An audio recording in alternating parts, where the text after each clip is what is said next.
What's up, YouTube? Murphy Firearms Training, Chris here. So I did a video on casting the other day. I've got some 9mm here, some 45s, some 38s. I've also got some black powder bullets, and those will be a whole separate deal. But just looking at center fire ammunition, and kind of want to go over what, when, where, why, and how. So but before I do that, I want to show you. So these are all 9mm. And my son forgot to close the mold on one cast, and that's the result. So I thought it was kind of cool, so I hung on to it. These are wheel weights, so they're a little harder than pure lead. And there's two types of bullets that you can get molds for. One's called a wax groove, okay, and this is one that I purchased. I don't own any wax groove molds. And one's called a micro groove mold. And Lee's the only one that sells the micro groove mold, and it's their whole kind of idea on how to cast bullets. And I'm not going to say it's better or worse. It is cheaper and it is easier. So I kind of like it. For the wax groove bullets, you actually have to have a heater, and you have to have a top punch, and you have to have a sizing die, and you have to have this whole contraption. It looks like a reloading press just for sizing bullets. For the Lee method, you only need a sizing die, and they're way cheaper, and you don't have to have a heater and all this fun stuff. So anyway, here's my raw bullets, and somewhere you're going to need a container. Now, I just use old coffee cans because I like my coffee. And so here is my old coffee can. It looks kind of shiny inside. And what we're going to do, we're actually going to take this whole pan full of bullets and try not to spill them and pour them into the coffee can here.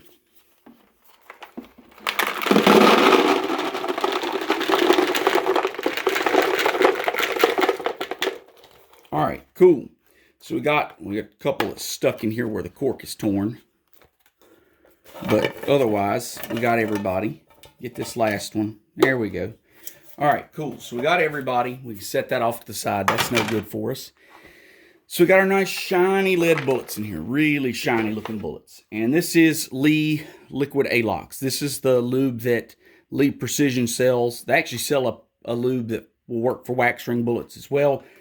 I don't have the sizer for that. I purchased those bullets. That's how they came. But the ones I cast myself all have the micro groove, and the liquid ALOX is a really good lubricant. It works well for me. It's very thick. I actually thin mine out a little bit. You can use different things to thin it out. I've read probably 10 different things, and I use glycerin to thin it out because glycerin is something you buy in the health aisle. And I actually stumbled across glycerin to help make really good bubbles for my kids to play with. And you just squirt a good amount in there, okay? A little goes a long way. I probably put way too much, but that's okay. So we'll just squirt that in there. It's kind of a dark brown liquid. And we'll put our lid on, and we'll shake this. And kind of rock it back and forth. Rotate it, and be careful. I never fill a coffee can more than about halfway because it's really heavy with cast bullets. So I'm going to make a whole lot of noise for this. So I hope you don't have your speakers turned up.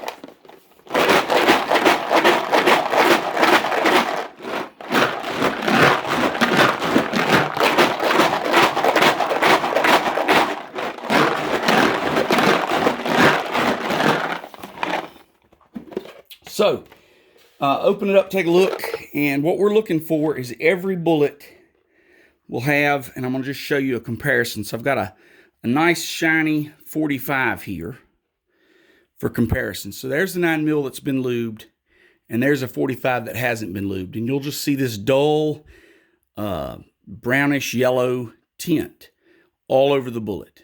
Voila, you're good. So as long as all of your bullets look that way, you're good, you're covered. So what's next? Now I've got a big pan. This is the same big aluminum pan that I use when I'm casting to catch my bullets. So I'm going to set that there. Another big noise. And dump these out. And then spread them out to dry. Okay?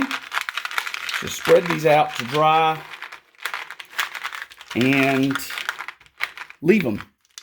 It'll take a couple of days, and you can see the ALOX gets all over your hands. If it bothers you, wear gloves. It's just a lubricant, so it's not It's kind of like oil and beeswax and some other crap. But I just wipe it off with a paper towel. All right, so spread those out, let them dry. After they have dried, they will be sticky. They're very tacky. The ALOX, once it dries, is very, very tacky. And I really, really hate handling it. So I came up with a unique method. So after these dry, I'm going to actually tumble them again in this. It's pure talc from a billiard store. You can use baby powder. I don't like the smell of baby powder. This has no scent at all, so it's just pure talc, no scent. So after these dry, I'll tumble it in talc. And let me show you what that looks like. All right, so here's a bullet that I've tumbled in ALOX and then tumbled in talc. And so it's got this kind of white look to it, and it's very slick. It feels slick. And that's the talc sticking to the dried, tacky ALOX. And I do that because when I'm reloading, you handle every bullet just like this. Okay, every bullet, you're going to grab it, put it in the case mouth. And after, 50 or 60 rounds, I get this buildup on my fingers, and it really bothered me for a while. And I can't remember even who to give credit for this, but someone said, oh, I just roll mine in baby powder afterwards. Well, I did that for a while, and I really don't like the smell of baby powder. So then I found this pure talc from a billiard store, specifically for billiards players. You can also get it if you find a store that does like gymnastics and weightlifting stuff, because they dust their hands with it. So to keep from getting burning their hands when they're doing stuff that causes a lot of friction. So anyway, so these will dry. Then I'll tumble them in talcum powder, and then I store them until I'm ready to size them.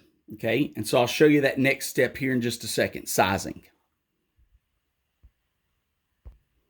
All right, so I've got my sizing die set up in my press, and I want to show you how this works. It's pretty simple. So this particular sizing die is a .358, and it's made for 38 bullets.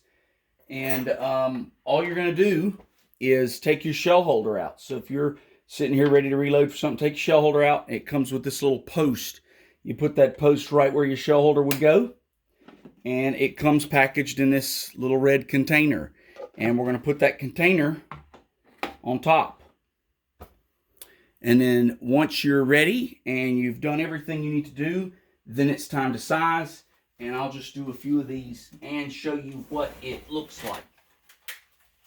All right, so I've got my can full of bullets ready to size, and I'm just going to sit down here and size a few. It's a pretty simple process. So we'll set that here, and I'll show you what we do. So you just put the bullet on the post, push it through. And all this is doing, it's got a little carbide ring, and you just, as you push them through, it's actually cutting off any excess lead. The lead dies do tend to slightly oversize the bullets, which I like, because an oversized bullet can be sized down. And it's a pretty simple process. You just sit, and once you get over this lip, if you can see that lip inside of the red container, it just pushes these bullets out into the red container. And I will go until I have about half a container. And then when I take it off, okay, you want to hold on very tightly and flip it over, okay? And if you got a half a container, when you take it off, you'll be about here. And you can take that off and pour these wherever they go. And that's it. It's a pretty simple process.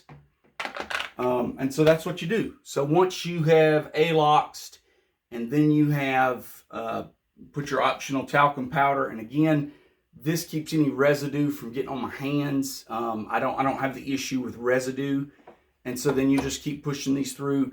I mean, I can size several hundred bullets in an hour. I've never counted, but I mean, you just sit here and just kind of mindlessly pull the handle. It's a de-stressor for me, and that's it. I mean, that's how you cast and size your own bullets. And then once you've cast them and sized them, you store them whenever you're ready to load them. They're there.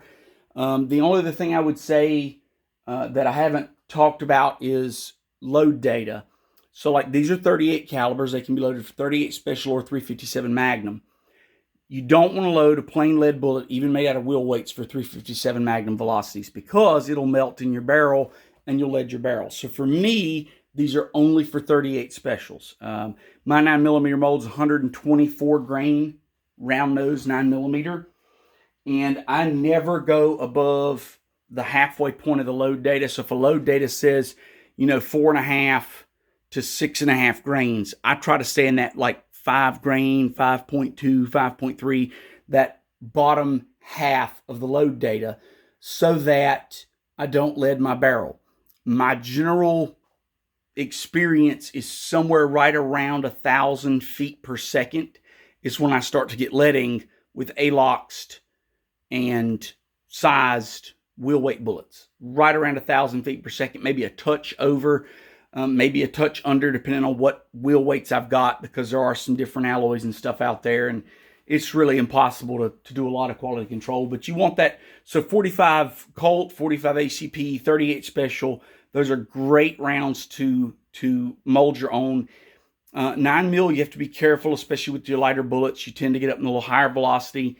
And then, of course, any of your magnum loads, 44 mag, 357 mag, I won't touch those with leaded bullets unless I use gas checks, and I'll show you that in another video maybe. So, hope you like it. If you have questions, leave them in the comments, and good luck.